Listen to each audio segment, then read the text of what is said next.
എല്ലാവരും ക്ഷീണിച്ചിരിക്കുന്ന പോലെയാണ് നോക്കിയിട്ട് തോന്നുന്നു. ഒരു മടുപ്പൊക്കെ ഉണ്ട് എല്ലാവരുടെയും മുഖത്ത്. നമ്മൾ ആദ്യം പാടിയ പാട്ട് എത്ര പേർ ഓർക്കുന്നുണ്ട്? യേശു രക്ഷിതാവൻ സ്വന്തമായതാൽ ഞാനവൻ സന്താനം ആയിത്തീർന്നതാൽ എന്തു മോദം എൻ്റെ അന്തരംഗത്തിൽ പാടും ഞാൻ സന്തോഷത്താൽ. യേശു രക്ഷിതാവ് നമ്മുടെ സ്വന്തമായി എന്നുള്ള ഉറപ്പ് നമുക്കുണ്ടോ? അതോ നമ്മൾ വെറുതെ അങ്ങനെ പാടുന്നേ ഉള്ളൂ? എങ്ങനെയാണ് യേശു രക്ഷിതാവ് നമ്മുടെ സ്വന്തമായിട്ട് തീരുന്നത്? എങ്ങനെ?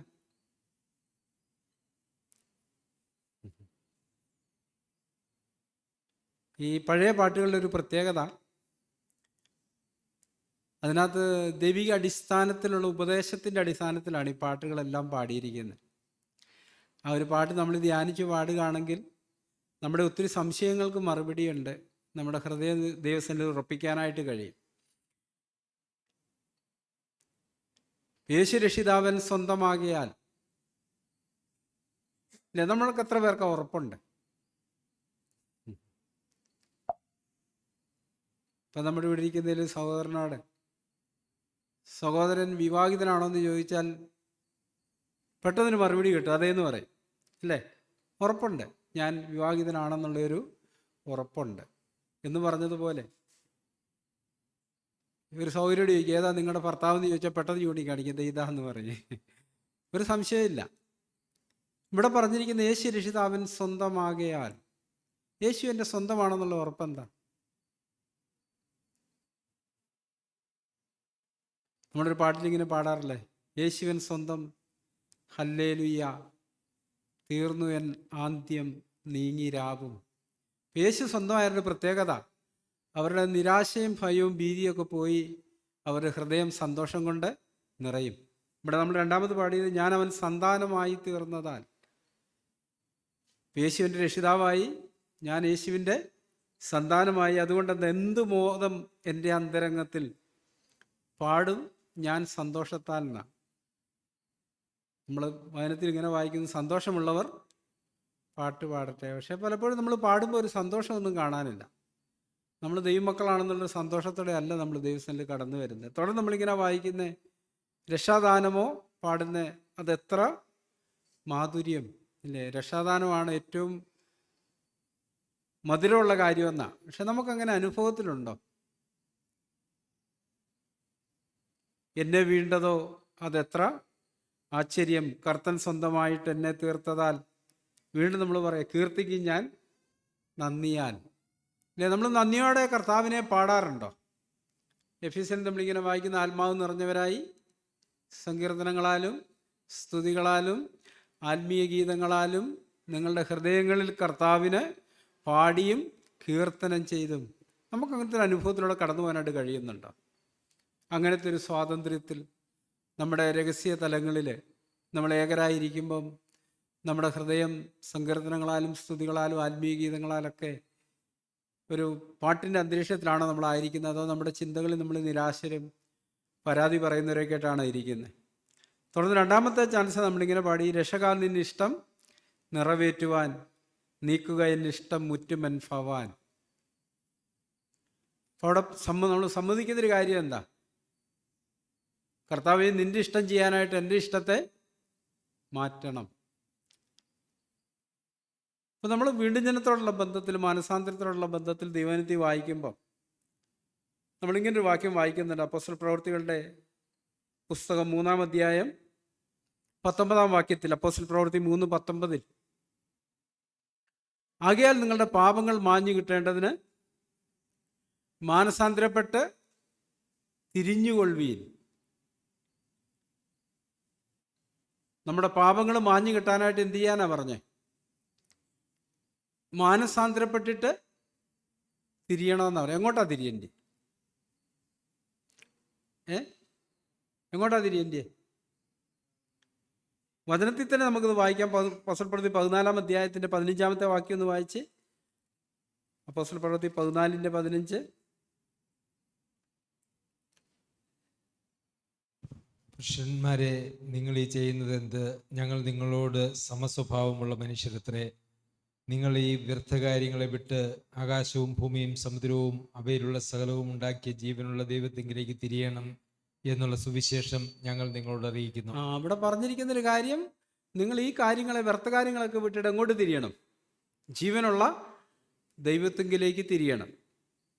തുടർന്ന് 16-ാം വാക്യത്തിൽ നമ്മളിങ്ങനെ വായിക്കുന്നത്, കഴിഞ്ഞ കാലങ്ങളിൽ അവൻ സകല ജാതികളെയും സ്വന്തം വഴികളിൽ നടപ്പാൻ സമ്മതിച്ചു. അപ്പം എങ്ങനെയാണ് നമ്മൾ ദൈവത്തിങ്കിലേക്കാണ് തിരിയേണ്ടത്? എവിടെ നിന്നാണ് നമ്മൾ തിരിയേണ്ടത്? നമ്മളൊരു ഭാഗത്ത് പാപം വിട്ട് തിരിയാൻ പറഞ്ഞു. ഇവിടെ പറഞ്ഞിരിക്കുന്ന സ്വന്തം വഴികളെ വിട്ടിട്ട് ദൈവത്തിങ്കിലേക്ക് തിരിയണമെന്നാണ് പറഞ്ഞിരിക്കുന്നത്. സ്വന്തം വഴികൾ എന്ന് പറഞ്ഞാൽ എന്താ? നമ്മൾ പണ്ട് അങ്ങനെ നടന്നതെന്ന് എഫെസ്യനിൽ നമ്മൾ വായിക്കുന്നുണ്ട്. മുമ്പേ നാം എല്ലാവരും നമ്മുടെ ജഡമോഹങ്ങളിൽ നടന്ന് ജഡത്തിനും മനോവികാരം ഇഷ്ടമായി പ്രകൃതിയാൽ കോപത്തിൻ്റെ മക്കളായിരുന്നു. അപ്പോൾ ഇനി നമ്മൾ എന്ത് ചെയ്യണമെന്നാണ് പറഞ്ഞിരിക്കുന്നത്? ആ വഴിയൊക്കെ വിടണം, എന്നിട്ട് ദൈവ വഴിയിലേക്ക് തിരിയണം. നമ്മളതാ പാടിയേ, രക്ഷകാ നിന്റെ ഇഷ്ടം നിറവേറ്റുവാൻ, നീക്കുക എന്നിഷ്ടം മുറ്റുമൻ ഭവാൻ. പക്ഷെ നമ്മൾ ചോദ്യം ചെയ്യേണ്ട ഒരു കാര്യം, ഈ കാര്യങ്ങൾ നമ്മൾ ചിന്തിക്കാറുണ്ടോ? നമ്മൾ പണ്ട് നടന്ന പോലാണോ, അതിപ്പോൾ ദൈവേഷ്ടപ്രകാരമാണോ നടക്കുന്നത്? അതുപോലെ തന്നെ നമ്മൾ തുടർന്ന് അപ്പോസ്തല പ്രവൃത്തി വായിക്കുന്ന ഒരു കാര്യമുണ്ട്. ഈ നമ്മുടെ ഈ നടപ്പിനോടുള്ള ബന്ധത്തിൽ അവിടെ അപ്പോസ്തലൻ ഇങ്ങനെ പറഞ്ഞിരിക്കുന്നത്,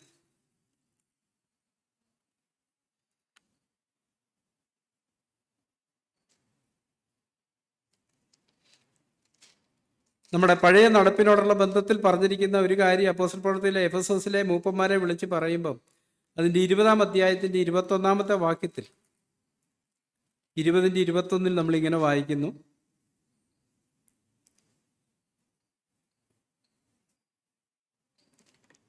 അവിടെ നമ്മളിങ്ങനെ വായിക്കുന്ന ദൈവത്തിങ്കിലേക്കുള്ള മാനസാന്തരം. ദൈവത്തിങ്കിലേക്കുള്ള മാനസാന്തരം എന്ന് പറഞ്ഞാൽ എന്താ അർത്ഥം? നമ്മൾ പാപത്തിൽ നിന്നുള്ള മാനസാന്തരം നമ്മൾ കേട്ടിട്ടുള്ള, പക്ഷെ ഇവിടെ പറയുന്നത് ദൈവത്തിങ്കിലേക്കുള്ളൊരു മാനസാന്തരം എന്ന് പറഞ്ഞാൽ അതിൻ്റെ അർത്ഥം എന്താ? ഈ കാര്യങ്ങളൊക്കെ നമ്മൾ ചിന്തിക്കേണ്ട കാര്യങ്ങളാണ്. നമ്മുടെ രക്ഷയുടെ പൂർത്തീകരണത്തിലേക്ക് നമ്മളെ നയിക്കണമെന്നുണ്ടെങ്കിൽ ഈ സത്യങ്ങൾ നമ്മൾ അറിഞ്ഞിരിക്കണം. കർത്താവ് പറഞ്ഞൊരു കാര്യം, നിങ്ങൾ ദൈവത്തിൻ്റെ വചനവും ദൈവത്തിൻ്റെ ശക്തി അറിയായികയാൽ തെറ്റിപ്പോകുന്നു. അപ്പോൾ നമുക്കറിയാം പാപം നിമിത്തം നമ്മൾ എന്താ നമ്മൾ ഈ പാപം എന്താ നമ്മൾ ഉളവാക്കിയ ഒരു കാര്യം. പാപം ചെയ്തപ്പോൾ എന്താ സംഭവിച്ചത്? ഏതെനിൽ പാപത്തിൻ്റെ അനന്തരഫലമായിട്ട് നമ്മളിങ്ങനെ വായിക്കുന്നത്, ഏക മനുഷ്യനാൽ പാപവും പാപത്താൽ മരണവും ലോകത്തിൽ പ്രവേശിച്ചു. പാപത്താൽ മരണം പ്രവേശിച്ചു എന്ന് പറഞ്ഞാൽ അതിൻ്റെ അർത്ഥം എന്താ?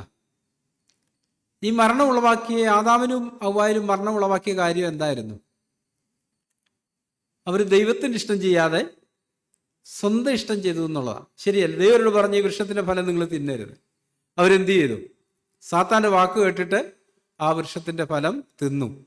അപ്പോൾ ദൈവത്തിൻ്റെ കൽപ്പനയ്ക്ക് വിരുദ്ധമായിട്ട് അവർ ജീവിച്ചുകൊണ്ടാണ് അവർ മരിച്ചു എന്ന് നമ്മൾ വായിക്കുന്നത്. അവർ മരിച്ചെന്ന് പറഞ്ഞപ്പോൾ ഇതിൻ്റെ അർത്ഥം എന്താ? ആശ്ചര്യമായിട്ട് അവരന്നേരം മരിച്ചില്ലായിരുന്നു. വീണ്ടും ആദാം ദീർഘകാലം ജീവിച്ചിരുന്നു നമ്മൾ വായിക്കുന്നത്. പക്ഷേ നമുക്കറിയാം ആ മരണത്തിൻ്റെ അനന്തരഫലമായിട്ട് ചെയ്തൊരു പ്രവൃത്തി, അവർ ദൈവത്തെ അഭിമുഖീകരിക്കുന്നതിന് പകരം ദൈവത്തിൽ നിന്ന് അകന്ന് ഒളിച്ചിരിക്കാനായിട്ട് ശ്രമിച്ചു എന്നുള്ളതാണ്.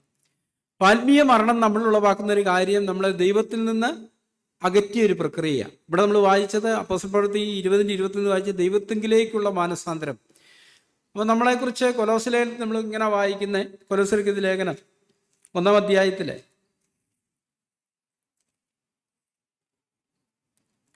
കൊലോസ്യർ 1-ാം അധ്യായത്തിൽ അതിൻ്റെ 21-ാം വാക്യം,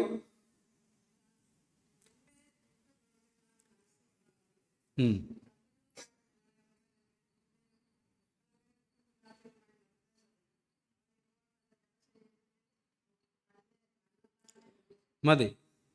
അവിടെ നമ്മൾ 22-ാം വാക്യത്തിൽ 21-ാം വാക്യത്തിൽ ഇങ്ങനെ വായിക്കുന്നത്, മുമ്പേ ദുഷ്പ്രവൃത്തികളാൽ പാപത്താൽ നമ്മൾ ദൈവത്തോട് എങ്ങനെ അകന്നേ? മനസ്സുകൊണ്ട് ദൈവത്തോട് അകന്നുപോയി എന്ന് പറഞ്ഞാൽ അതിൻ്റെ അർത്ഥം പാപ നിമിത്തം നമ്മൾ ദൈവത്തിൽ നിന്ന് അകന്നു പോയി. അപ്പോൾ മാനസാന്തരപ്പെടുമ്പോൾ എന്താ സംഭവിക്കുന്നത്? പാപം വിട്ടിട്ട് തിരിഞ്ഞ് ദൈവത്തിങ്കിലേക്ക് നമ്മൾ അടുത്ത് വരിക ചെയ്യുന്നത്. നമ്മളെങ്ങനെ ദൈവത്തിൽ നിന്ന് അകന്നത്? മനസ്സുകൊണ്ടാകില്ല എന്ന് പറഞ്ഞാൽ എന്താ അർത്ഥം? എന്താ മനസ്സുകൊണ്ട് അകലുക എന്ന് പറഞ്ഞാൽ?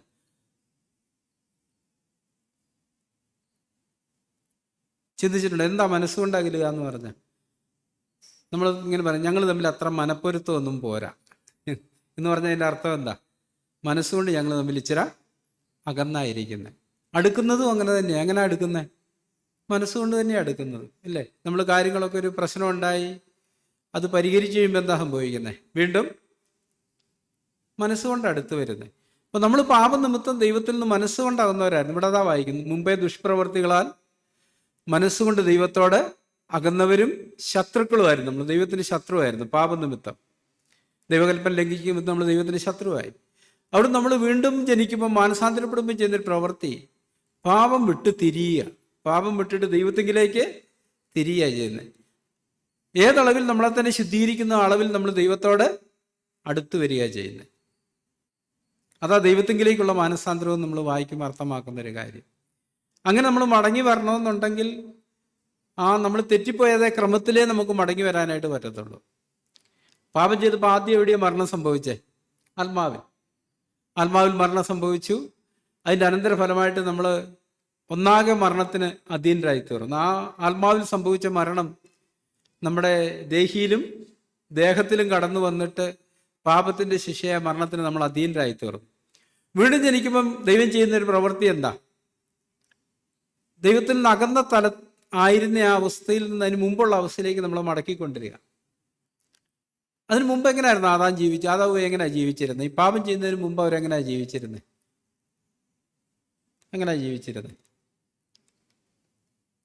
ദൈവത്തിൻ്റെ ആത്മാവിനെ അനുസരിച്ച് ദൈവത്തിൻ്റെ ഇഷ്ടം ചെയ്താണ് ജീവിച്ചിരുന്നത്. പാപം ചെയ്യുന്ന ആ നിമിഷം വരെ അവർ ദൈവത്തിൻ്റെ ഇഷ്ടമാണ് ചെയ്തുകൊണ്ടിരുന്നത്, സ്വന്തം ഇഷ്ടമല്ല.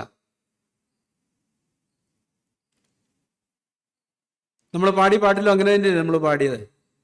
രക്ഷക നിന്റെ ഇഷ്ടം നിറവേറ്റുവാൻ നീക്കുക എന്നിഷ്ടം മുറ്റുമെൻ ഭവാൻ. അപ്പം ദൈവം നമ്മുടെ ജീവിതത്തിൽ വീണ്ടും ജനത്തിലൂടെ നമ്മളെ ഉള്ളിൽ ചെയ്യുന്നൊരു പ്രവൃത്തി എന്താണെന്ന് ചോദിച്ചാൽ, നമ്മുടെ ഇഷ്ടത്തെ ത്യജിച്ച് ദൈവേഷം ചെയ്യാനുള്ള ഒരു ആഗ്രഹത്തിലേക്ക് നമ്മളെ മടക്കിക്കൊണ്ടിരിക എന്നുള്ളതാണ്. ഇപ്പോൾ ഓരോ പരീക്ഷയിലും നാം നമ്മുടെ ഇഷ്ടവും കണ്ടെത്തണം, ദൈവത്തിൻ്റെ ഇഷ്ടവും കണ്ടെത്തണം. ഇന്നിപ്പോൾ നമ്മൾ 15-ാമത്തെ സങ്കീർത്തനം വായിച്ചു. ആ സങ്കീർത്തനം നമ്മൾ എന്താ വായിച്ചേ? 15-ാം സങ്കീർത്തനം അത് നമ്മളിങ്ങനെ വായിച്ച്, യഹോവേ നിന്റെ കൂടാരത്തിൽ ആർ പാർക്കും, നിന്റെ വിശുദ്ധ പർവ്വതത്തിൽ ആർ വസിക്കും. നിഷ്കളങ്കനായി നടന്ന് നീതി പ്രവർത്തിക്കുകയും ഹൃദയപൂർവ്വം സത്യം സംസാരിക്കുകയും ചെയ്യുന്നവൻ, നാവുകൊണ്ട് കുരള പറയാതെയും തൻ്റെ കൂട്ടുകാരനോട് ദോഷം ചെയ്യാതെയും കൂട്ടുകാരന് അപമാനം വരുത്താതെയും ഇരിക്കുന്നവൻ, വഷളനെ നിന്ദിനായി എണ്ണുകയും യഹോഭക്തന്മാരെ ബഹുമാനിക്കുകയും ചെയ്യുന്നവൻ, സത്യം ചെയ്തിട്ട് ഛേദം വന്നാലും മാറാത്തവൻ, തൻ്റെ ദ്രവ്യം പലിശയ്ക്ക് കൊടുക്കാതെയും കുറ്റമില്ലാത്തവന് വിരോധമായി കൈക്കൂലി വാങ്ങാതെ ഇരിക്കുന്നവൻ, ഇങ്ങനെ ചെയ്യുന്നതിന് ഒരു നാളും കുലുങ്ങിപ്പോകുകയില്ല. നമ്മൾ ദൈവജനത്തിലൂടെയാണ് ദൈവേഷ്ടം അറിയുന്നത്. ഇപ്പം നമ്മൾ വീണ്ടും ജനിച്ചതിന് ശേഷം ചെയ്യേണ്ട കാര്യങ്ങളെക്കുറിച്ച് പറയുമ്പോൾ എഫേസ്യ ലേഖനത്തിൽ ഇങ്ങനൊരു പദപ്രയോഗം നമുക്ക് കാണാനായിട്ട് കഴിയുന്നുണ്ട്. എഫേസ്യർക്ക് ലേഖനം 4-ാം അധ്യായം 25-ാമത്തെ വാക്യം. അവിടെ നമ്മൾ ഇങ്ങനെ വായിക്കുന്നത്, എഫേസ്യ ലേഖനം 4:25, ആകയാൽ ഭോഷ്ക് ഉപേക്ഷിച്ച് ഓരോരുത്തരും താൻ്റെ കൂട്ടുകാരനോട് സത്യം സംസാരിപ്പീൻ. ദൈവേഷ്ടം അതാ. നമ്മളിനിയും ഭോഷ്ക് പറയാൻ പാടില്ല, പിന്നെ എന്ത് ചെയ്യണം? സത്യമേ പറയാൻ പാടുള്ളൂ. അപ്പം ഞാൻ പറഞ്ഞു വരുന്നൊരു കാര്യം, വീണ്ടും ജനിക്കുമ്പോൾ ദൈവം ചെയ്യുന്നൊരു പ്രവൃത്തി, ആത്മാവിൽ മരിച്ചിരുന്ന ആത്മാവിനെ വീണ്ടും ജീവിപ്പിച്ചു. എന്തിനു വേണ്ടിയിട്ടാണ് ജീവിപ്പിച്ചേ? 1 പത്രോസ് 2:20 നമ്മളിങ്ങനെ വായിക്കുന്ന, നാം പാപത്തിന് മരിച്ച് നീതിക്ക് ജീവിക്കേണ്ടതിനാണ് അവൻ നമ്മുടെ പാപങ്ങളെ ചുമന്നുകൊണ്ട് ക്രൂശിമേ കയറിയത്. അപ്പം നമ്മൾ സംഭവിക്കുന്നൊരു കാര്യം പ്രായോഗികമായിട്ട് പറഞ്ഞാൽ, ഇനി നമ്മൾ എങ്ങനെ നടക്കാൻ പാടില്ല? നമ്മുടെ മനസ്സിനും ജഡത്തിനും വികാരങ്ങൾക്കും ഇഷ്ടമായി ചെയ്തുകൊണ്ട് നടക്കാൻ പാടില്ല. അങ്ങനെ നടക്കാനല്ല നമ്മളെ വീണ്ടും ജീവിപ്പിച്ചേ. എന്തിനാ നമ്മളെ വീണ്ടും ജനിപ്പിച്ചേ? ആത്മാവിനെ അനുസരിച്ച് നടക്കാനാണ്. ഏതെങ്കിലും പാപം പ്രവേശിക്കുന്നതിന് മുമ്പ് ആദാമും ഹവ്വായും ആത്മാവിനെ അനുസരിച്ചാണ് നടന്നത്. നമുക്കറിയാം, ദൈവം മണ്ണുകൊണ്ട് മനുഷ്യനെ ഉണ്ടാക്കിയിട്ട് എന്താ ചെയ്തേ? അവൻ്റെ മൂക്കിൽ ജീവൻ്റെ ശ്വാസം ഊതി അവൻ ജീവനുള്ള ദേഹിയായി തീർന്നു. അതിനുശേഷം അവരെങ്ങനെ ജീവിച്ചേ? കർത്താവ് പറഞ്ഞതുപോലെ ദൈവവചനം അല്ല ദൈവേഷ്ടം ചെയ്തുകൊണ്ടായിരുന്നു ജീവിച്ചത്. അവർ പരീക്ഷിക്കപ്പെട്ടു, സാത്താനിൽ പരീക്ഷിക്കപ്പെട്ടു. അവർ ദൈവേഷ്ടത്തിന് വിരുദ്ധമായിട്ട് പ്രവർത്തിച്ച് അതിൻ്റെ അനന്തരഫലമായിട്ടാണ് മരണം പ്രവേശിച്ചത്. അപ്പോൾ നമ്മളെ വീണ്ടും ജനിപ്പിക്കുമ്പോൾ ദൈവം ആഗ്രഹിക്കുന്ന ഒരു കാര്യം ഇനി നമ്മൾ എങ്ങനെ ജീവിക്കണമെന്നാണ്. ഭൗമികമായിട്ട് നമ്മൾ അപ്പം കൊണ്ട് ജീവിക്കണം, അല്ലേ? ഭക്ഷണ പദാർത്ഥങ്ങൾ കഴിച്ചാൽ നമ്മുടെ ശരീരത്തിൽ ജീവിക്കാൻ പറ്റത്തുള്ളൂ. ആത്മാവിൽ ജീവിക്കുന്ന എന്ത് തിന്നിട്ടാ? ദൈവത്തിൻ്റെ വായിൽ നിന്ന് വരുന്ന സകല വചനം കൊണ്ടുവാ. അപ്പം നമ്മൾ ആത്മാവിൽ ജീവിക്കുക എന്ന് പറഞ്ഞാൽ എന്താ അർത്ഥം? അകത്ത് രണ്ട് നടപ്പിനെ കുറിച്ച് വേദവസം പറയുന്നുണ്ട്. ആന്തരികമായൊരു നടപ്പുണ്ട്, ബാഹ്യമായൊരു നടപ്പുണ്ട്. ബാഹ്യമായ നടപ്പെന്ന് പറയുമ്പോൾ നമ്മളെ ദിനംപ്രതിയുള്ള ജീവിതത്തിലുള്ള നമ്മുടെ ജീവിതത്തെക്കുറിച്ച്. ആന്തരിക നടപ്പെന്ന് പറയുമ്പോഴും അതിനോട് ബന്ധപ്പെട്ടാണ് കിടക്കുന്നത്. നമ്മൾ രക്ഷിക്കപ്പെടുന്നതിന് മുമ്പ് എങ്ങനെയായിരുന്നു ജീവിക്കുന്നത്? മനസ്സിനും ജഡത്തിനും മനോവികാരക്കും ഇഷ്ടമായി ചെയ്തുകൊണ്ടായിരുന്നു. വീണ്ടും ജനിച്ചതിന് ശേഷം നമ്മൾ പറയുന്നത് അങ്ങനെ നടക്കരുത്. പിന്നെ എങ്ങനെ നടക്കേണ്ടിയേ? ആത്മാവിനെ അനുസരിച്ച് നടപ്പീൻ. ആത്മാവ് നമ്മളെങ്ങനെയാണ് നടത്തുന്നത്? ദൈവവചനത്തിലൂടെയാണ്. ആത്മാവ് നമ്മളെ എപ്പോഴും നടത്തുന്നത് ദൈവത്തിൻ്റെ വചനത്തിലൂടെയാണ്. ഇപ്പോൾ ഒരാളോട് നമ്മൾ കയ്പായിരിക്കാനുള്ള പരീക്ഷ വരുന്നു, ഉടനെ ആത്മാവ് എന്ത് പറയും? കയ്പായി ഇരിക്കരുത്. കോപത്തോടെ സംസാരിക്കാനുള്ള ഒരു പരീക്ഷ വരുന്നു, ആത്മാവ് നമ്മളോട് എന്താ പറയുന്നത്? സഹോദരനോട് കോപിക്കുന്നവനെല്ലാം കൊലപാതകനാണ്. അനുസരിക്കാതിരിക്കാനുള്ള ഒരു പരീക്ഷ വരുന്നു, ആത്മാവ് ദൈവത്തിലൂടെ നമ്മൾ പറയുന്നത്. ഇപ്പോൾ ഭാര്യയോടുള്ള ബന്ധത്തിലാണ് ഭാര്യമാരി നിങ്ങളുടെ ഭർത്താക്കന്മാർക്ക് അവരെ അനുസരിപ്പീൻ, അവർക്ക് കീഴടങ്ങിയിരിപ്പീൻ. ആത്മാവ് അങ്ങനെയാണ് നമ്മളെ നടത്തുന്നത്, ദൈവവചനത്തിലൂടെയാണ്. പക്ഷെ അവിടെ നമുക്കൊരു തെരഞ്ഞെടുപ്പിൻ്റെ ആവശ്യമുണ്ട്. ആത്മാവ് അങ്ങനെ നടത്തുമ്പം നമ്മളാണ് തീരുമാനിക്കേണ്ടത്. ഞാൻ അതിനെക്കുറിച്ച് എപ്പോഴും ചിന്തിക്കാറുണ്ട്. നമ്മൾ വീണ്ടും ജനിക്കുമ്പോൾ വീണ്ടും ജനിക്കുന്നതിന് മുമ്പ് നമ്മൾ ജഡത്തിനും മനോവികാരക്കും ഇഷ്ടമായി ചെയ്തുകൊണ്ടായിരുന്നു ജീവിക്കുന്നത്. എപ്പോഴും ആലോചിക്കാനും ചിന്തിക്കാനൊന്നുമില്ല, അല്ലേ? ഉണ്ടോ? നമ്മുടെ പ്രതികരണങ്ങൾ എങ്ങനെയാണ് വരുന്നത്? നമ്മുടെ ദിനംപ്രതിയുള്ള ജീവിതത്തിൽ, ഭാര്യ-ഭർത്തൃ ബന്ധത്തിലോ സമൂഹ ജീവിതത്തിലോ ഒക്കെ വളരെ പെട്ടെന്നാണ് നമ്മുടെ പ്രതികരണങ്ങൾ വരുന്നത്. ഒരാളിപ്പോൾ നമ്മളെ ശപിച്ചാൽ നമ്മൾ എന്ത് ചെയ്യും? ഇരട്ടി ശക്തി ശപിക്കും, അങ്ങനല്ലേ? നീ മുടിഞ്ഞു പോകും നമ്മളോട് ഒരാൾ പറഞ്ഞാൽ സാധാരണ നമ്മൾ എന്താ പറയുക? നമ്മളങ്ങനെ നടന്ന് ശീലിച്ചവർ നമ്മൾ പറഞ്ഞു ഇനി അങ്ങനെ നടക്കരുത്. പിന്നെ എങ്ങനെ നടക്കാനാ പറഞ്ഞേ? നിങ്ങളെ ശപിക്കുന്നവരെ അനുഗ്രഹിപ്പീൻ. അപ്പോൾ ഒരു ശോധന വരുന്നു, ഒരാൾ നമ്മളെ ശപിക്കുന്നു. നമ്മുടെ ഉള്ളിൽ നിന്ന് ആദ്യം വരുന്ന പ്രവണത എന്താ? ശപിക്കാനാ. അപ്പം ദൈവാത്മാവിൻ്റെ ശബ്ദം നമ്മൾ കേൾക്കുന്നരുത്. നീ ശപിക്കരുതെന്ന് മാത്രമല്ല, നീ എന്ത് ചെയ്യണം? അനുഗ്രഹിക്കണം. അപ്പോൾ ഒരു തിരഞ്ഞെടുപ്പ് അവിടെ വേണം. അപ്പം നമ്മുടെ തള്ളു മുഴുവൻ എന്താ? നമ്മുടെ ഉള്ളിൽ നിന്ന് വരുന്ന തള്ളു മുഴുവൻ ശപിക്കാനാണ്. പക്ഷെ അതിന് വിരുദ്ധമായൊരു ശബ്ദം നമ്മുടെ ഉള്ളിൽ കേൾക്കുന്ന അരുത്, ശപിക്കരുത്, നീ അനുഗ്രഹം അനുഭവിക്കേണ്ടതിന് വിളിക്കപ്പെട്ടവനായതുകൊണ്ട് എന്ത് ചെയ്യണം? അനുഗ്രഹിക്കണം. അപ്പോൾ ഒരു തെരഞ്ഞെടുപ്പിൻ്റെ ആവശ്യമുണ്ട്, അല്ലേ? ഞാൻ അതിനെക്കുറിച്ച് ഇങ്ങനെ ചിന്തിക്കാറുള്ളത് ഒരു വടംവലി പോലായത്. ഈ സാധാരണ 7 പേര് 9 പേര് അങ്ങനെയാണ് ഈ വടംവലി നടക്കാറുള്ളത്. ഒരു സൈഡിൽ 7 പേര്, അടുത്ത സൈഡിൽ വേറെ 7 പേര്. ഇവർ തമ്മിലിങ്ങനെ വലിച്ച് ടൈറ്റായിട്ട് നിൽക്കുകയെന്ന് വിചാരിക്കും. അങ്ങോട്ടും പോകുന്നില്ല, ഇങ്ങോട്ടും പോകുന്നില്ല. ശക്തമായിട്ട് അങ്ങനെ നിൽക്കുമ്പോൾ നമുക്കൊരവസരം കിട്ടുക എന്ന് പറയാം. നമ്മൾ പറയും നിങ്ങൾക്ക് ഇഷ്ടമുള്ള ടീമിൻ്റെ കൂടെ ചേർന്ന് വലിച്ചോളാൻ പറഞ്ഞാൽ, അപ്പം നമ്മൾ ഏത് ടീമിൻ്റെ കൂടെ ചേരുന്ന ആ ടീമാണ് ജയിക്കുക, അല്ലേ? അപ്പോൾ ആ ഭാഗത്ത് 8 പേരായി, പുറത്ത് 7 പേരായി ജയിക്കും. ഇതാണ് നമ്മുടെ ഉള്ളിൽ നടക്കുന്നൊരു പ്രക്രിയ. നമ്മൾ വീണ്ടും ജനിക്കുന്നതിന് മുമ്പ് എപ്പോഴും പാപത്തിൻ്റെ വലിക്കൊത്തോണാണ് നമ്മൾ പോയിക്കൊണ്ടിരുന്നത്. നമ്മളെപ്പോഴും പാപത്തോടു കൂടിയായിരുന്നു. മത്സരവും ശാഠ്യവും കയ്പും വെറുപ്പും പകയും വിദ്വേഷവും ദുർമോഹവും ധനമോഹവും ആ വശത്താണ് നമ്മളെപ്പോഴും നിന്നിരുന്നത്. നമ്മൾ വീണ്ടും ജനിക്കുന്നതോടുകൂടി നമ്മൾ ആ വശം വിട്ടു. നമ്മൾ ആത്മാവിൽ വീണ്ടും ജനിച്ചു. ഇപ്പം നമ്മൾ റോമാലേഖനം 8-ാം അധ്യായത്തിലും ഗലാത്യലേഖനം 5-ാം അധ്യായത്തിലൊക്കെ വായിക്കുന്ന ആത്മാഭിലാഷം ജഡത്തിനും ജഡാഭിലാഷം ആത്മാവിനും വിരോധമാണ്. നമ്മൾ ഒരിക്കൽ ജഡത്തിനൊപ്പം നടന്ന ഒരാളായിരുന്നു. നമ്മൾ വീണ്ടും ജനിച്ച് ഇപ്പം നമ്മൾ നിഷ്പക്ഷമായിട്ട് നിൽക്കുക.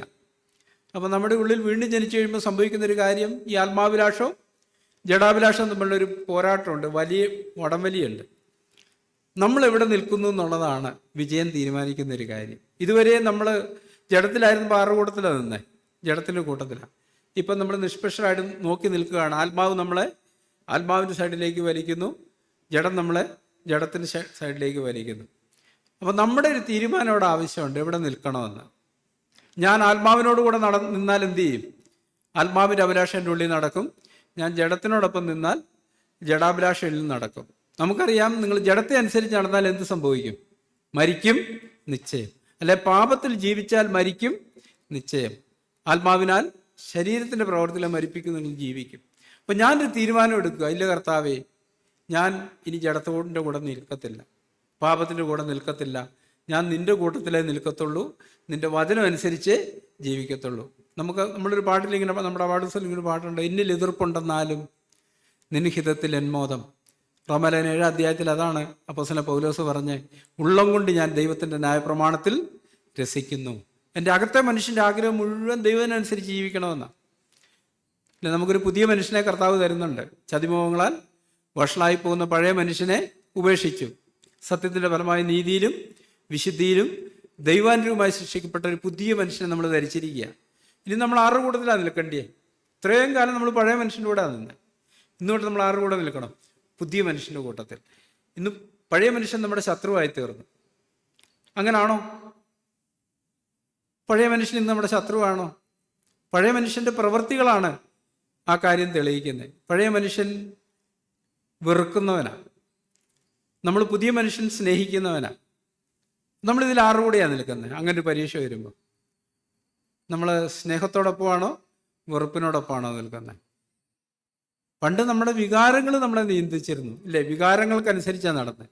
പലപ്പോഴും നമുക്ക് പറ്റിപ്പോകുന്നൊരു പ്രശ്നം ഇതാണ്, നാം ഇന്നും വികാരത്താലാണ് നയിക്കപ്പെടുന്നത്. ചെങ്കടൽ കടന്ന് ഇക്കരെ കയറിയ ഇസ്രായേൽ ജനത്തോടുള്ള ബന്ധം നമ്മൾ കാണുന്നൊരു കാര്യം എന്താ? അവർ തിരിഞ്ഞു നോക്കുമ്പോൾ ഫറവോനും അവൻ്റെ സൈന്യവും ചെങ്കടലിൽ മുങ്ങി ചാകുന്ന രംഗമാണ്. ഭയങ്കര സന്തോഷം വന്നു അവർക്ക്. കാരണം ഇതുവരെ ഒരു ശത്രുവായിരുന്ന തങ്ങളെ അടക്കി ഭരിച്ച ഫറവോനും സൈന്യവും നശിക്കുന്നു. ഉടനെ അവരെന്ത് ചെയ്തു? തപ്പെടുത്ത് പാട്ടുപാടി ദൈവത്തെ സ്തുതിച്ച് നമ്മൾ വായിക്കുന്നത്, ഇല്ലേ? ഒരു വൈകാരികമായ പ്രതികരണമായിരുന്നു അത്, വികാരത്തിലുള്ളൊരു പ്രതികരണമായിരുന്നു. പക്ഷേ കുറച്ച് മുന്നോട്ട് പോയപ്പോൾ സംഭവിച്ചൊരു കാര്യം, അവർക്ക് കുടിക്കാൻ വെള്ളമില്ലായിരുന്നു. 3 ദിവസം മരുഭൂമിയിൽ വെള്ളം കിട്ടിയില്ല. എല്ലാവരും പിറുപിറുക്കാൻ തുടങ്ങി. അന്നേരം ഒരു ഉറവ കണ്ടെത്തി ആ വെള്ളം ചെന്ന് കുടിക്കാൻ നോക്കുമ്പോൾ എന്താ? കയ്പ്പ്, കുടിക്കാൻ പറ്റുന്നില്ല. നമ്മൾ വായിക്കുന്ന ജനമെല്ലാം പിറുപിറുത്തു. ഈ കുറച്ച് മുമ്പ് തപ്പുകൊണ്ട് പാടി സ്തുതിച്ച് ദൈവത്തെ മഹത്വപ്പെടുത്തി അതേ ജനം തന്നെ ഇവിടെ നിന്ന് എന്ത് ചെയ്യുക? പിറുപിറുക്കുക. ഞാൻ അതാ പറഞ്ഞു, വികാരത്തിൻ്റെ പിന്നാലെ പോകുമ്പം നമ്മളെപ്പോഴും ഇങ്ങനെ മാറിക്കൊണ്ടിരിക്കും, അല്ലേ? ചില സമയത്ത് ഭയങ്കര സന്തോഷം, സഹോദരന്മാരുള്ള സ്നേഹം, വലിയ കരുണ, ഇല്ലേ? ഭാര്യയും ഭർത്തൃബന്ധമെല്ലാം ഉണ്ട്. ചില സമയത്തോ കണ്ടുകൂടാ, സ്നേഹമൊന്നുമില്ല, ഭയങ്കര വെറുപ്പും അസ്വസ്ഥതയും. നമ്മൾ വികാരത്തെ അനുസരിച്ചാണ് പണ്ട് നടന്നത്. നമ്മളോട് പറയുന്നത് ഇനി അങ്ങനെ നടക്കരുത്. നമ്മളെ നയിക്കേണ്ടത് വികാരമല്ല, പിന്നെ ആരാ? യാഥാർത്ഥ്യങ്ങളാണ് നമ്മളെ നയിക്കേണ്ടത്.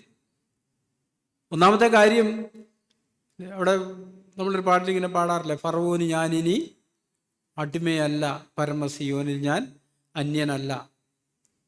ഈ ഫറവോൻ അടിമയായിരിക്കുക എന്ന് പറഞ്ഞതിൻ്റെ അർത്ഥം എന്താ?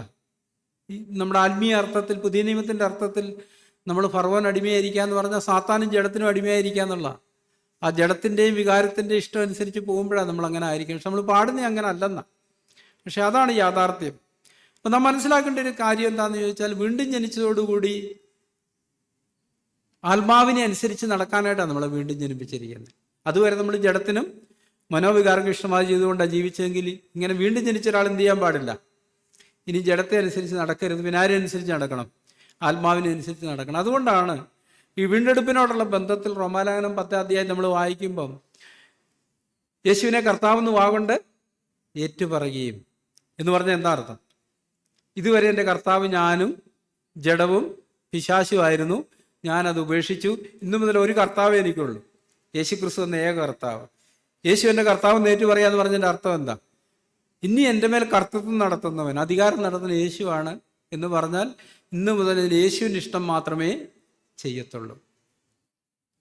നമ്മൾ വീണ്ടും ജനിച്ചതിന് ശേഷം ആ ഒരു വഴിയിലാണോ നടക്കുന്നത്? യേശുവിൻ്റെ ഇഷ്ടം ചെയ്യുന്നൊരു വഴിയിലാണോ? നമ്മളെ തന്നെ ശോധന ചെയ്ത് നോക്കാം. നമ്മളെപ്പോഴും ദൈവം നമ്മളെക്കുറിച്ച് പ്രതീക്ഷിക്കുന്ന അങ്ങനെ, ഒരു ക്രിസ്തുവിലായാൽ പുതിയ സൃഷ്ടിയാണ്. ആ പുതിയ സൃഷ്ടി എപ്പോഴും ദൈവാനുരൂപമായിട്ട് വളരുന്നൊരു സൃഷ്ടിയാണ്. ആ സൃഷ്ടി എപ്പോഴും സ്വീകരിക്കുന്നത് ദൈവത്തിൽ നിന്നുള്ള കാര്യങ്ങൾ. യേശുവാണ് കർത്താവ്. ഓരോ ശോധനയിലും ഞാൻ യേശുവിനോട് ചോദിക്കും, കർത്താവ് ഇവിടെ ഞാൻ എന്താ ചെയ്യേണ്ടത്? അല്ലേ, നമ്മളെ കുറ്റപ്പെടുത്തുന്ന ഒരു സാഹചര്യം നമ്മളായിരിക്കുന്നു. അനേകർ നമ്മളെ കുറ്റപ്പെടുത്തുന്നു. നമ്മുടെ ഉള്ളിൽ നമ്മളെ നീതീകരിക്കാനും ന്യായീകരിക്കാനും മറുപടി പറയാൻ ആഗ്രഹമുണ്ട്. പണ്ട് നമ്മളത് പറയുമായിരുന്നു. അന്ന് നമ്മുടെ കർത്താവ് ആരായിരുന്നു?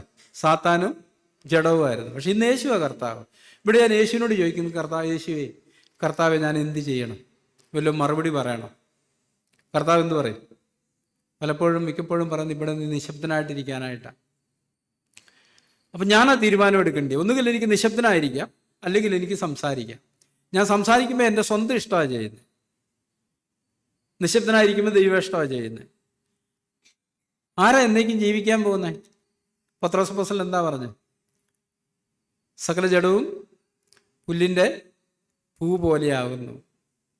അല്ലെ, വെയിൽ ഉഷ്ണക്കാറ്റ് കേൾക്കുമ്പോൾ എന്താ? അത് പുല്ലുവാടി പൂ ഉതിർന്നു പോയി, ദൈവേഷ്ടം ചെയ്യുന്നവന് എന്നേക്കും ജീവിക്കും. അപ്പം ഈ പരീക്ഷയിൽ ഞാൻ ദൈവേഷ്ടം കണ്ടെത്തി അത് ചെയ്യാനായിട്ട് എന്നെ തന്നെ ഏൽപ്പിച്ചു കൊടുക്കണം എന്ന് പറഞ്ഞാൽ, ആത്മാവിനെ നമുക്ക് നൽകിയിരിക്കുന്നതിൻ്റെ ഉദ്ദേശം ആത്മാവിനെ അനുസരിച്ച് നടക്കാനാണ്. നമ്മളങ്ങനെ വായിക്കുന്നത്, ആത്മാവിനെ അനുസരിച്ച് നടപ്പീൻ, എന്നാൽ നിങ്ങൾ ജഡത്തിൻ്റെ മോഹം നിവർത്തിക്കുന്നില്ല. അവിടെ എനിക്കൊരു റോളുണ്ട്, ഒരു പങ്കുണ്ട്. ഞാനാണ് ആത്മാവിനെ ബലം പ്രയോഗിച്ച് ആ വഴി നടത്തത്തില്ല. ആത്മാവ് ഏതെല്ലാക്കിയപ്പോൾ അവരോട് ദൈവം എന്താ പറഞ്ഞേ? ദൈവം നടുക്ക് നിൽക്കുന്ന വൃക്ഷത്തിൻ്റെ ഫലം തിന്നരുത്, തിന്നുന്ന ആൾ നീ മരിക്കും എന്ന് പറഞ്ഞിട്ട് എന്താ ചെയ്തേ? അവരെ സ്വതന്ത്രമായിട്ട് വിട്ടയക്കുകയാണ് ചെയ്തേ, ഇല്ലേ? അവരെ സ്വതന്ത്രമായിട്ട് വിട്ടയച്ചു. സാത്താൻ വരുന്നതും ഈ പഴത്തെക്കുറിച്ചുള്ള വിശദീകരണം കൊടുക്കുന്നതും ഇതെല്ലാം ദൈവം കണ്ടോണ്ടായിരുന്നു. ദൈവം ആഗ്രഹിച്ചത് എന്താ? എൻ്റെ കൽപ്പന പോലെ അവരൊരിക്കലും അത് തിന്നരുത്. പക്ഷെ അവർ നിർബന്ധിച്ചില്ല. ഇല്ലേ? ആ തക്ക സമയത്ത് കർത്താവ് ചാടി വീണ് അവരെ തടഞ്ഞോ? ഇല്ല. ദൈവം നിശബ്ദനായിട്ട് നോക്കി നിന്നു. അവർ തന്നെ ഒരു തിരഞ്ഞെടുപ്പ് നടത്തട്ടെ. പക്ഷെ അവർ തെറ്റായൊരു തിരഞ്ഞെടുപ്പ് നടത്തി, ദൈവേഷ്ടത്തിന് വിരുദ്ധമായൊരു തിരഞ്ഞെടുപ്പ് നടത്തി. നമ്മുടെയും പരീക്ഷകൾ അങ്ങനെ തന്നെയാണ്. ഇപ്പം ഭർത്താവിന് വഴങ്ങാതിരിക്കാനുള്ളൊരു പരീക്ഷ വരുന്നു ഭാര്യയ്ക്ക് ചിന്തിച്ച് നോക്കിയിട്ട് അങ്ങോട്ട് പിടിക്കുന്നില്ല, അങ്ങോട്ട് മനസ്സിലാകുന്നില്ല. അവിടെ ദൈവം നിശബ്ദനായിട്ട് നോക്കി നിൽക്കുക. ദൈവം തൻ്റെ ഇഷ്ടം നമ്മളോട് അറിയിച്ചിട്ടുണ്ട്. എന്താ ഇഷ്ടം? ഭാര്യമാരെ സഭ ക്രിസ്തുവിന് കീഴടങ്ങിയിരിക്കുന്ന പോലെ സകലത്തിലും ഭർത്താക്കന്മാർക്ക് ദൈവം തന്നെ ഇഷ്ടം നമ്മളോട് അറിയിച്ചതാ. ഇനി നമ്മളാ തിരഞ്ഞെടുക്കേണ്ടേ. അവിടെ 2 തിരഞ്ഞെടുപ്പ് നടത്താം. ഒന്നുകിൽ ആ ദൈവേഷ്ടത്തിന് നമ്മളെ തന്നെ ഏൽപ്പിച്ചു കൊടുക്കാം, അല്ലെങ്കിൽ സ്വന്തം ഇഷ്ടത്തിന് പോകാം. നമ്മുടെ ഇഷ്ടം ചെയ്യുമ്പോൾ എന്താ സംഭവിക്കുക? മരണം, ആത്മീയ മരണം. നമ്മുടെ ആത്മീയ മരണത്തിൻ്റെ പ്രാഥമിക ലക്ഷണങ്ങൾ, ഒന്നാമത് നമ്മുടെ സമാധാനം നഷ്ടപ്പെടും, സന്തോഷം നഷ്ടപ്പെടും, നമ്മുടെ ഉള്ള അസ്വസ്ഥത വരാൻ തുടങ്ങും. ആത്മാവിൻ്റെ ചിന്ത എന്താണെന്ന് റോമാലേഖനം 8 അധ്യായം നമ്മൾ വായിക്കുന്ന 5, 6, 7 വാക്യങ്ങളിൽ. ആത്മാവിൻ്റെ ചിന്ത ജീവനും സമാധാനവും. ജഡത്തിൻ്റെ ചിന്തയോ? മരണം. മരണം എന്ന് പറഞ്ഞതിൻ്റെ അർത്ഥം എന്താ? അസമാധാനം, അസ്വസ്ഥത, അസംതൃപ്തി, ഒച്ചപ്പാട്, ബഹളം, ഇതൊക്കെയാണ്. പക്ഷേ ആത്മാവിൻ്റെ ചിന്ത ജീവനും സമാധാനം. ജീവൻ എന്ന് പറഞ്ഞാൽ എന്താ അർത്ഥം? ദൈവിക സ്വഭാവത്തോടുള്ള അനുരൂപപ്പെടലാണ്. അപ്പോൾ നമ്മുടെ പരീക്ഷകളിൽ നമ്മൾ എവിടെ നിൽക്കുന്നു എന്നുള്ള പ്രധാനപ്പെട്ട ഒരു ചോദ്യം. തിരഞ്ഞെടുപ്പ് നമ്മുടേതാണ്. നമ്മളൊരു ഭാഗത്ത് ഇങ്ങനെ വായിക്കുന്നു, മനുഷ്യ നല്ലത് എന്തെന്ന് ഞാൻ നിനക്ക് കാണിച്ചു തന്നിരിക്കുന്നു. ദൈവം നമ്മളെ കാണിച്ചിട്ടുണ്ട്. ഈ എല്ലാ സഭയുടെ മീറ്റിങ്ങുകളിലും ദൈവാത്മാവ് എന്താണ് ദൈവ ഇഷ്ടം, എന്താണ് സ്വന്തം ഇഷ്ടം എന്നുള്ളതിനെക്കുറിച്ച് നമ്മുടെ മുമ്പിൽ വരച്ച് കാണിക്കാറുണ്ട്. പക്ഷെ ദൈവം ഒരിക്കലും നമ്മളെ നിർബന്ധിച്ചൊരു കാര്യം ചെയ്യിക്കത്തില്ല. തെരഞ്ഞെടുപ്പ് ഇല്ല, ദൈവം അങ്ങനെ സ്വാതന്ത്ര്യം കൊടുത്താൽ മനുഷ്യനെ സൃഷ്ടിച്ച് വിട്ടത്. ദൈവം ഒരിക്കലും മനുഷ്യനെ നിർബന്ധിക്കാറില്ല. സാത്താൻ പക്ഷേ എന്തായി നമുക്കറിയാം. ഈ സാത്താന്യ ബാധയോടുള്ള ബന്ധത്തിൽ എന്താ പറയുക? ഭൂതം ബാധിക്കുക എന്നാ പറയുക, അല്ലേ? ഭൂതം ബാധിക്കുക. പരിശുദ്ധാത്മാവിനോടുള്ള ബന്ധത്തിലോ? കർത്താവ് വെളിപ്പാട് പറഞ്ഞ, ഞാനിതാ വാതിൽക്കൽ നിന്ന് മുട്ടുന്നു, ആരെങ്കിലും എൻ്റെ ശബ്ദം കേട്ട് വാതിൽ തുറന്നാൽ ഞാൻ അകത്ത് വരും. പക്ഷെ ഭൂതത്തിന് അതിൻ്റെ ആവശ്യമില്ല. ഭൂതം എന്ത് ചെയ്യും? ഇടിച്ചു കയറി വരും. ദൈവം ഒരിക്കലും അങ്ങനെ ചെയ്യത്തില്ല. ദൈവം ഓരോ ശോധനകളിലും തൻ്റെ ഇഷ്ടം നമ്മളോട് അറിയിക്കുക, ദൈവജനത്തിലൂടെ അറിയിക്കുക. അതിനുശേഷം തിരഞ്ഞെടുക്കാനുള്ള സ്വാതന്ത്ര്യം നമുക്ക് നൽകിത്തരും. നമ്മുടെ തിരഞ്ഞെടുപ്പാണ് നമ്മൾ എവിടെ എത്തും എന്നുള്ള കാര്യം തീരുമാനിക്കുന്നത്. അപ്പം അതുകൊണ്ട് തന്നെ ദൈവം ഒരു സഭയായിട്ട് നമ്മളെ പണിയുമ്പോൾ ഞാൻ ഇങ്ങനെ ചിന്തിക്കാറുണ്ട്, നമുക്കൊരു കുഞ്ഞ് ജനിച്ചിട്ടുണ്ടേലേ അതിനെന്തെങ്കിലും കാര്യം അറിയാമോ? ഒന്നും അറിയില്ല, അല്ലേ? അതിൻ്റെ ആദ്യത്തെ ഒരു 3 മാസക്കാലം ഇങ്ങനെ മലന്നങ്ങനെ കിടക്കും, അല്ലേ? നമ്മൾ ചെന്ന് ഞാൻ എടുക്കാമെന്ന് പറഞ്ഞാൽ വല്ല പ്രതികരണവും കാണിക്കുമോ? ഒരു പ്രതികരണവും കാണിക്കത്തില്ല. നമ്മൾ ബലം പ്രയോഗിച്ചാണ് എടുക്കുന്നത്. പക്ഷെ അടുത്ത ഘട്ടത്തിൽ എടുക്കാമെന്ന് പറയുന്നുണ്ട്, കൊച്ചെന്ത് ചെയ്യും? 2 കൈയും പൊക്കി കാണിക്കുക, എടുക്കാൻ പറയും, അതിൻ്റെ പ്രതികരണം നടത്തും. ഇനി മുന്നോട്ട് പോകുന്നതോറും അതാ വളർന്നു വരുന്ന പോലെ നമ്മളും അങ്ങനെ തന്നെയാണ്. നമ്മൾ ആദ്യം ഒന്നും അറിയാത്തവരായിട്ടാണ് കർസനിൽ വരുന്നത് സത്യത്തിൽ. പക്ഷെ നമ്മുടെ ചിന്ത അങ്ങനല്ല, എനിക്ക് എന്തൊക്കെയോ അറിയാവുന്നുള്ളതാണ്. ഞാൻ ജ്ഞാനിയാണ്, വിവേകിയാണ്, എനിക്കെന്തൊക്കെ അറിയാമെന്നും പറഞ്ഞാണ് വരുന്നത്. പക്ഷെ കൊരിന്ത്യരിൽ നമ്മൾ വായിക്കുന്നത് വല്ല അറിയുന്നുണ്ടെങ്കിലും അറിയേണ്ടും വണ്ണം ഒന്നും അറിഞ്ഞിട്ടില്ലെന്ന് ഓർത്ത് കൊള്ളാനാണ് പറയുന്നത്, മനസ്സിലാക്കാനാണ് പറയുന്നത്. അപ്പം നമുക്ക് കാര്യം പറഞ്ഞാൽ നമുക്ക് യഥാർത്ഥത്തിൽ ദൈവവഴികളെക്കുറിച്ച് ഒന്നും അറിയത്തില്ല. നമ്മുടെ ബുദ്ധിയിൽ പല കാര്യങ്ങളും അറിയാം, പക്ഷെ ആത്മാവിൽ അറിയുന്ന കാര്യങ്ങളെ നമ്മളെ സ്വാതന്ത്ര്യത്തിലേക്ക് നടത്തത്തുള്ളൂ, ആത്മാവിൻ്റെ തലത്തിൽ.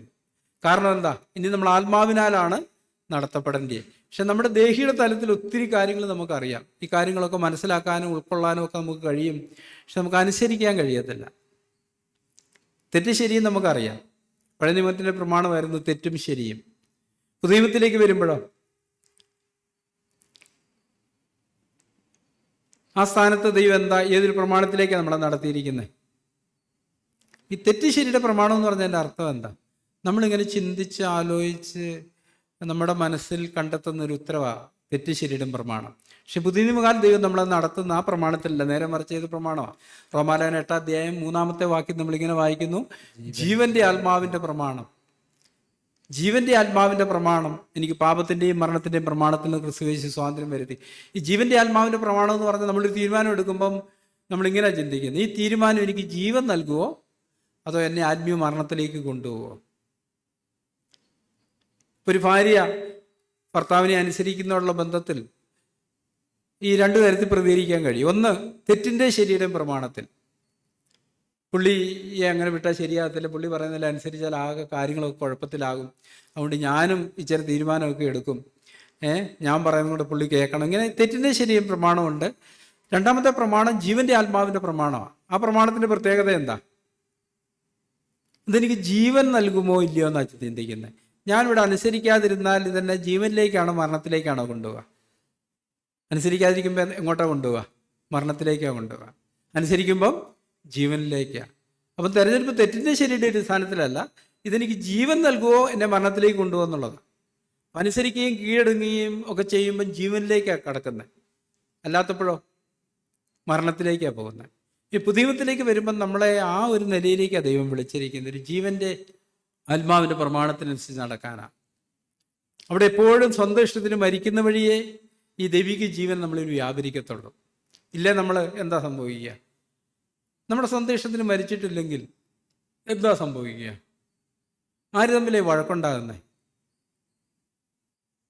ഇപ്പം കുടുംബജീവിതത്തിൽ ഭാര്യ ഭർത്തൃ ബന്ധത്തിൽ പ്രശ്നം ഉണ്ടാകാൻ കാരണം എന്താ? ഭാര്യ പറയും എൻ്റെ ഇഷ്ടം നടക്കണം, ഭർത്താവ് പറയും എൻ്റെ ഇഷ്ടം നടക്കണം. ഈ രണ്ടുപേരുടെ ഇഷ്ടത്തിന് വേണ്ടിയിട്ട് ഒരാളുടെ ഇഷ്ടം നടത്താൻ പറ്റുള്ളൂ. അപ്പം പിന്നെ സംഭവിക്കുന്നത് എന്താ? ഒരു പോരാട്ടം നടത്തി ജയിക്കുന്നവരുടെ ഇഷ്ടം നടക്കുക എന്നുള്ളതാണ്, അല്ലേ? അങ്ങനല്ലേ? ഒരു പോരാട്ടം നടന്നിട്ട് മറ്റേ ആളെ കീഴ്പ്പെടുത്തി എൻ്റെ ഇഷ്ടം നടപ്പിലാക്കുക എന്നുള്ളതാണ്. പലപ്പോഴും നമ്മൾ അതിനുവേണ്ടി പോരാടുന്നത് എങ്ങനെയാ? വാക്കുകൊണ്ടായിരിക്കും. തർക്കം, വാദം, ന്യായങ്ങളൊക്കെ പറഞ്ഞ് ഇതെല്ലാം പറയും തോറും എന്താ സംഭവിക്കുക? അകന്നകന്നകന്ന് പോയിക്കൊണ്ടിരിക്കും. രണ്ടുപേരും തമ്മിൽ അകന്നകന്ന് പോയിക്കൊണ്ടേയിരിക്കും. കൂടുതൽ അകലാൻ തുടങ്ങും. അവിടെ നമ്മൾ മാനസാന്തരപ്പെട്ട ഒരു രമ്യതയിലേക്ക് വന്നില്ല, എന്താ സംഭവിക്കുക? ഈ അകൽച്ച പുറമേ നോക്കിയാൽ കുഴപ്പമൊന്നുമില്ല, പുറമേ വളരെ ചേട്ടാന്നൊക്കെ വിളിക്കില്ല, അച്ചായ എന്നൊക്കെ വിളിക്കുന്നുണ്ട്, ഭക്ഷണമൊക്കെ ഉണ്ടാക്കണം. പക്ഷെ ഉള്ളിലെന്തോ ഒരു അസ്വസ്ഥത ഉണ്ടാകും. കാരണം എവിടെയാണ് അത് ആരംഭിച്ചേ? രണ്ടുപേരും സ്വന്തം ഇഷ്ടത്തിന് വേണ്ടി ഒരു പോരാട്ടത്തിലായി. ആർക്കാ ജീവൻ കിട്ടുന്നതെന്ന് ചോദിച്ചാൽ, ആര് സ്വന്തം ഇഷ്ടത്തിന് മരിക്കുന്നോ ആ ആൾക്കാർ ജീവൻ കിട്ടുക. ആ ജീവൻ എന്ന് പറഞ്ഞാൽ എന്താ? സന്തോഷമുണ്ട്, സമാധാനമുണ്ട്, സ്വസ്ഥതയുണ്ട്, വെറുപ്പില്ല, പകയില്ല. ഇപ്പോൾ പുതിയത്തിൻ്റെ പ്രമാണം അതാ. അപ്പം ആ ഒരു യാത്രയിലാണ് നമ്മളെ തന്നെ ത്യജിക്കുക എന്നുള്ള കർത്താവിൻ്റെ വചനം നമുക്ക് തിരിച്ചറിയാൻ കഴിയുന്നത്. കർത്താവ് ശിഷ്യത്വത്തിൻ്റെ വ്യവസ്ഥ പറഞ്ഞപ്പോൾ അവസാനമായിട്ട് പറഞ്ഞു, തന്നെത്താൻ ത്യജിച്ച് നാൾതോറും തൻ്റെ ക്രൂശ് എടുത്തുകൊണ്ട് എന്നെ അനുഭവിക്കാത്തവനും എനിക്ക് യോഗ്യനല്ല, എനിക്ക് കൊള്ളാവുന്നവനല്ല. ഈ ക്രൂശ് എന്തിനാ? നമ്മുടെ സ്വന്തം ഇഷ്ടത്തെ ക്രൂശിക്കാനായിട്ടാണ്. എല്ലാ പരീക്ഷകളിലും സ്വന്തം ഇഷ്ടത്തിന് മരിക്കുക. ഇല്ല, നമുക്കൊരാശയമൊക്കെ ഉണ്ട്, ഇന്ന കാര്യം ഇന്ന പോലൊക്കെ ചെയ്യണമെന്ന്. പക്ഷെ ഭർത്താവ് പറയുന്നത് അങ്ങനല്ല, ഇങ്ങനെ ചെയ്യണമെന്ന്. അവിടെ സ്വന്തം ഇഷ്ടത്തിന് ചെയ്യാന്ന് പറഞ്ഞാൽ എന്താ? ഭർത്താവിൻ്റെ ഇഷ്ടത്തിനങ്ങ് വിട്ടുകൊടുത്തേക്കുക, അല്ലെ ഭാര്യ ഇഷ്ടത്തിനങ്ങ് വിട്ടുകൊടുത്തേക്കുക. അവിടെ എന്താ സംഭവിക്കുന്നത്? അവിടെ ഒരു സ്വസ്ഥതയുണ്ട്, സമാധാനം ഉണ്ടാവും. രണ്ടുപേരും രണ്ടുപേരുടെ ഇഷ്ടത്തിന് വേണ്ടി നിന്നാലോ ഇതെല്ലാം നഷ്ടപ്പെടും, അല്ലേ? നമ്മളെ വിളിച്ചിരിക്കുന്ന വിളി ജീവന്റെ വഴി നടക്കാനായിട്ടാണ്. അപ്പം എന്ന് പറഞ്ഞാൽ, ലളിതമായിട്ട് പറഞ്ഞാൽ ആത്മാവിനെ അനുസരിച്ച് നടക്കാനായിട്ടാണ്. അവരേതനിൽ ദൈവത്തിൻ്റെ ആത്മാവിൻ്റെ ശബ്ദം കേട്ടിരുന്നെങ്കിൽ ഒരിക്കലും ഈ ആത്മീയ മരണത്തിലേക്ക് പോകത്തില്ലായിരുന്നു. അവരെന്നും എന്നേക്കും ദൈവത്തോട് കൂടില്ലേ. ഇന്ന് നമുക്ക് വന്നു ഭവിച്ചിരിക്കുന്ന എല്ലാ തിന്മയുടെയും കാരണം അവരൊരു പ്രാവശ്യം ദൈവേഷ്ടം തേച്ചത് കൊണ്ടാണ്. അപ്പം നമ്മുടെ ജീവിതത്തിൽ അത് തന്നെയാണ് വിഷയം. ഈ കർത്താവ് പറഞ്ഞില്ല മത്തായി സുവിശേഷം 11:20, മത്തായി സുവിശേഷം 11-ാം അധ്യായം അതിൻ്റെ 28-ാം വാക്യം.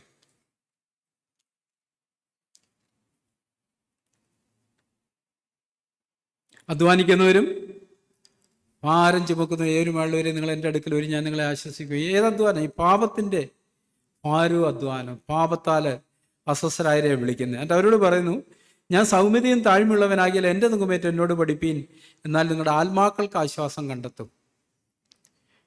യഥാർത്ഥ ആശ്വാസം ആത്മാവിലുള്ളൊരു ആശ്വാസമാണ്. ഈ ആത്മാവിലുള്ള ആശ്വാസം നമ്മുടെ ദേഹിയിലേക്കും ശരീരത്തിലേക്കും വന്നിട്ടാണ് മറ്റുള്ളവർ നമ്മളെ കാണുമ്പോൾ നമ്മൾ സാക്ഷിയുള്ളവരായി തീരുന്നത്. നമ്മുടെ ഉള്ളിൽ ഈ ഒരു ആശ്വാസം ഇല്ലെങ്കിൽ നമ്മൾ എപ്പോഴും അസ്വസ്ഥരായിരിക്കും. എപ്പോഴും പിറുപിറുക്കുന്നവരും പരാതി പറയുന്നവരും ഒക്കെ ആയിരിക്കും. ഇന്ന് ഈ പൽക്കാലം നമ്മൾ ഒന്നിച്ചായിരിക്കുമ്പോൾ സഹോദരന്മാരെയും ഈ ഒരു വഴിയുടെ ഒരു വ്യക്തത ദൈവം നമ്മുടെ ഉള്ളിൽ തരാൻ ആഗ്രഹിക്കുന്നത്. എന്ന് പറഞ്ഞാൽ അപ്പോസ്തലൻ കൊരിന്ത്യർക്ക് എഴുതിയപ്പോൾ ഇങ്ങനെ എഴുതി, എല്ലാവർക്കും വേണ്ടി ഒരുവൻ മരിച്ചിരിക്കെ എല്ലാവരും മരിച്ചു എന്നും ഇനി ജീവിക്കുന്നവർ തങ്ങൾക്കായിട്ടല്ല, തങ്ങൾക്ക് വേണ്ടി മരിച്ചിട്ട് ഉയർത്തിന് വേണ്ടി ജീവിക്കണമെന്ന് ഞങ്ങൾ തീരുമാനിച്ചിരിക്കുന്നു. അപ്പം കർത്താവ് മരിച്ചപ്പോൾ നമ്മൾ പാടാറില്ലേ, തൻ ക്രൂശിൽ ഞാനും മരിച്ചു, നിത്യമാം ജീവൻ കൈവരിച്ചു. സ്വന്തം ഇഷ്ടത്തിന് മരിക്കുന്നിടത്താണ് നമ്മൾ ഈ ജീവൻ അവകാശമായിട്ട് തീരുന്നത്. അപ്പോൾ ആ ഒരു യാത്രയിൽ ദൈവത്തിൻ്റെ പരിശുദ്ധാത്മാവിനെ അനുസരിച്ച് നമ്മൾ നടക്കുന്നത്. ഉള്ളിൽ നിന്ന് വരുന്ന ശബ്ദത്തെയാണ് കേൾക്കേണ്ടത്. ഉള്ളിൽ നിന്ന് പറയുമ്പം അല്ലേ, പഴയ കാലത്ത് അതിനെക്കുറിച്ച് പറഞ്ഞിരിക്കുന്നത്, നിനക്ക് വഴി തെറ്റുമ്പം പിന്നിൽ നിന്നൊരു ശബ്ദം കേൾക്കുമെന്നാണ് പറഞ്ഞിരിക്കുന്നത്. മകനെ, ഇതാകുന്ന വഴി, ഈ വഴിയെ പോവാൻ. അതിൻ്റെ ആത്മീയ അർത്ഥത്തിൽ നമ്മുടെ പിന്നിൽ എന്ന് പറഞ്ഞാൽ എവിടെ നിന്നാ? നമുക്കറിയാം, നമുക്ക് 3 തലങ്ങളാണ് ഉള്ളത്. ദേഹം, ദേഹി, ആത്മാവ്. അപ്പോൾ ഈ ശബ്ദം ആത്മാവിൽ നിന്നാണ് വരണ്ടേ. ആത്മാവിൽ നിന്ന് വരുന്ന ശബ്ദത്തിന് വിരുദ്ധമായിട്ട് നമ്മൾ കേൾക്കുന്ന ശബ്ദം ഏതാ? ദേഹിയുടെ തലത്തിൽ നിന്നുള്ള ശബ്ദം, ദേഹിയിൽ നിന്നുള്ള നമ്മുടെ സ്വന്തം ശബ്ദമാണ്. സാത്താൻ അതിൻ്റെ മുമ്പിൽ വ്യാപരിക്കുന്നത്. നമ്മളത് സ്വീകരിക്കുമ്പോഴാണ് നമ്മൾ മരണത്തിന് അധീനരായിത്തീരുന്നത്. അങ്ങനെ ഏതെങ്കിലും അവരെ വഞ്ചിച്ചത് ഇല്ലേ? സാത്താൻ അതിന് എന്താ ചെയ്തേ? ഈ പഴത്തെക്കുറിച്ചുള്ളൊരു വിശദീകരണം കൊടുത്തു. അന്നേരം വായിക്കുന്ന, അത് നോക്കി കാണുവാൻ ഭംഗിയുള്ളത്, തിന്മാൻ രുചിയുള്ളത്, ജ്ഞാനം പ്രാപിപ്പാൻ കാമ്യമൊന്ന് കണ്ടു എന്ന് പറഞ്ഞാൽ നമ്മുടെ ദേഹിയിൽ നിന്ന് ഒത്തിരി റീസണിങ്ങാണ് ഉണ്ടാകുന്നത് ഇല്ലേ? നമ്മുടെ ദേഹിയിലുള്ള ഈ പ്രശ്നത്തിൽ എന്താ ഉണ്ടാകുന്നത്?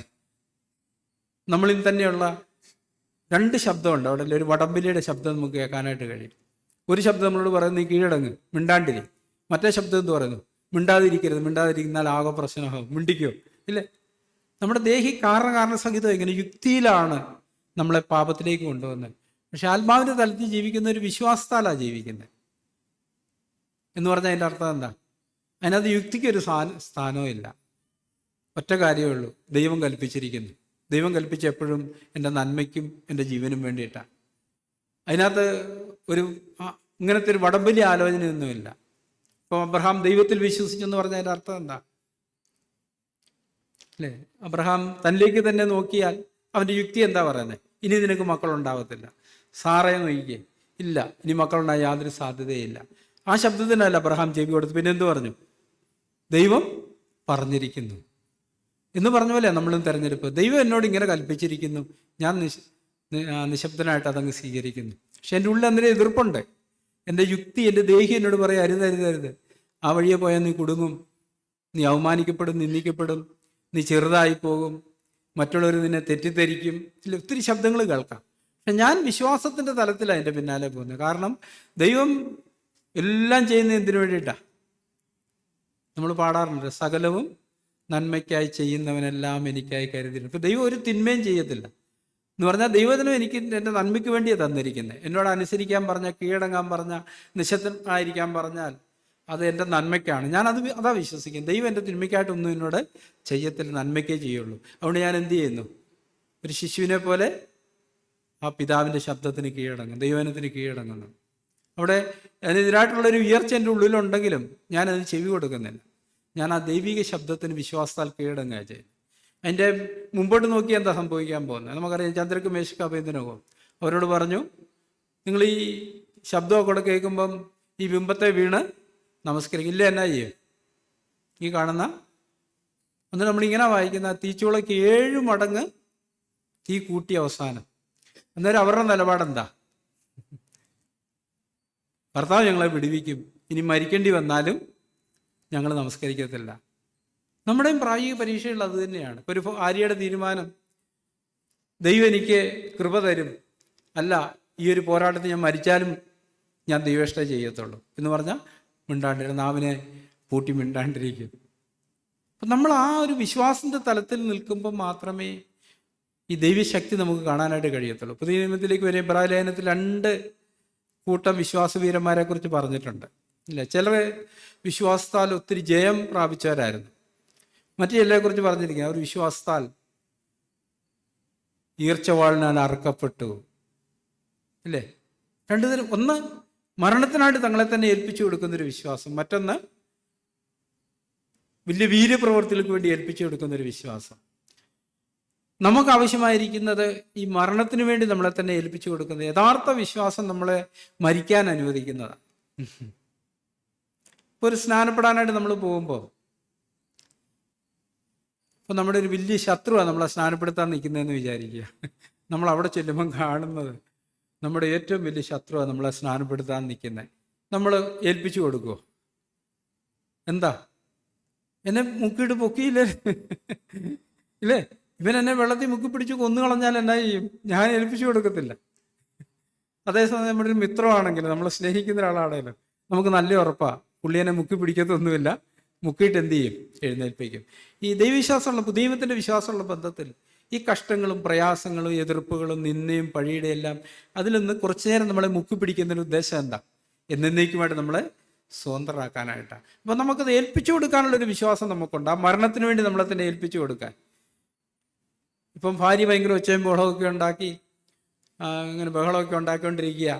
അപ്പം നമ്മുടെ ഉള്ളിൽ നിന്ന് പറയും, നീ മിണ്ടാതിരുന്നാൽ ആവപ്പാടെ കുഴപ്പമാണ്, ആളെ പറഞ്ഞു ഒതുക്ക്, അല്ലേ, ഇല്ല ഭീഷണിപ്പെടുത്തി ഒതുക്കാനൊക്കെ പറയുമ്പം ദൈവത്തിനുള്ള വിശ്വാസം നമുക്കുണ്ടെങ്കിൽ നമ്മൾ നിശബ്ദരായിരിക്കും. കാരണം ഇതിനെല്ലാം നിയന്ത്രിക്കുന്ന ആരാ? സകലത്തെയും നിയന്ത്രിക്കുന്ന ദൈവമാണ്. അതുകൊണ്ട് ഞാൻ മരണത്തിന്, എൻ്റെ സ്വന്തം ഇഷ്ടത്തിലുള്ള മരണത്തിന് എന്നെ തന്നെ ഏൽപ്പിച്ചു കൊടുക്കുന്നു. പക്ഷെ ഈ മരണത്തിനപ്പുറത്ത് എന്തുണ്ട്? ഒരു ജീവനുണ്ട്. ഈ മരണത്തിലൂടെ മാത്രമേ ജീവനുള്ളൂ. ഈ നിശബ്ദയ്ക്കപ്പുറത്ത്, ഈ ഏൽപ്പിച്ചു കൊടുക്കുന്നതിനപ്പുറത്താണ് യഥാർത്ഥ ആത്മീയ ജീവനുള്ളത്. അവിടെയാണ് നമുക്ക് സ്വാതന്ത്ര്യം ഉള്ളത്. ദൈവം അതിനു വേണ്ടിയിട്ടാണ് നമ്മളെ വിളിച്ചിരിക്കുന്നത് സഹോദരന്മാരെ. ഇവിടെ നമുക്ക് അതിനുവേണ്ടി നമ്മളെ തന്നെ ഏൽപ്പിച്ചു കൊടുക്കാം. ഈ സത്യങ്ങൾ നമ്മുടെ അകത്തെ കണ്ണുകൊണ്ട് നമുക്ക് കാണാൻ പറ്റത്തുള്ളൂ, ഹൃദയത്തിൻ്റെ കണ്ണുകൊണ്ട്. അപ്പോൾ സാത്താൻ എപ്പോഴും അത് മൂടി വെക്കാനാണ് ശ്രമിക്കുന്നത്. ആ ഒരു കാഴ്ച നമുക്ക് കിട്ടിക്കഴിഞ്ഞാൽ പിന്നെ കാര്യങ്ങളൊക്കെ എളുപ്പമാണ്. സന്തോഷത്തോടെ നമ്മൾ എന്ത് ചെയ്യും? ഇപ്പം കർത്താവ് എങ്ങനെ മരണത്തിന് ഏൽപ്പിച്ചു കൊടുത്തേ? എബ്രാഹിം നമ്മൾ വായിക്കുന്നേ, അവൻ തന്നെത്താൻ മരണത്തിന് ഏൽപ്പിച്ചു കൊടുത്തു. എന്തായിരുന്നു തൻ്റെ വിശ്വാസം? എൻ്റെ പിതാവ് ഈ മരിച്ചവരുടെ നിന്ന് എന്നെ ഉയർത്തെഴുന്നേൽപ്പിക്കും. അപ്പം നമ്മളും അങ്ങനെ തന്നെ പ്രായോഗിക പരീക്ഷയുടെ സ്ഥാനത്ത് സ്വന്തം ഇഷ്ടത്തിന് മരിക്കുന്നതാണ് യഥാർത്ഥ ദൈവിക വഴിയെന്ന് പറയുന്നത്. നമ്മുടെ ഇഷ്ടത്തിന് മരിക്കാൻ നമ്മളെ തന്നെ ഏൽപ്പിച്ചു കൊടുക്കുന്നു. നമ്മളെ ഉയർത്തുന്ന ആരാ? ദൈവമാണ് നമ്മളെ ഉയർത്തെഴുന്നേൽപ്പിക്കുന്നത്. ആ ഉയർത്തെഴുന്നേൽപ്പിക്കപ്പെട്ട ഒരു ജീവന് വേണ്ടിയിട്ടാണ് ദൈവം നമ്മളെ വിളിച്ചിരിക്കുന്നത്. അതുകൊണ്ട് നമുക്ക് ഈ സത്യത്തിലേക്ക്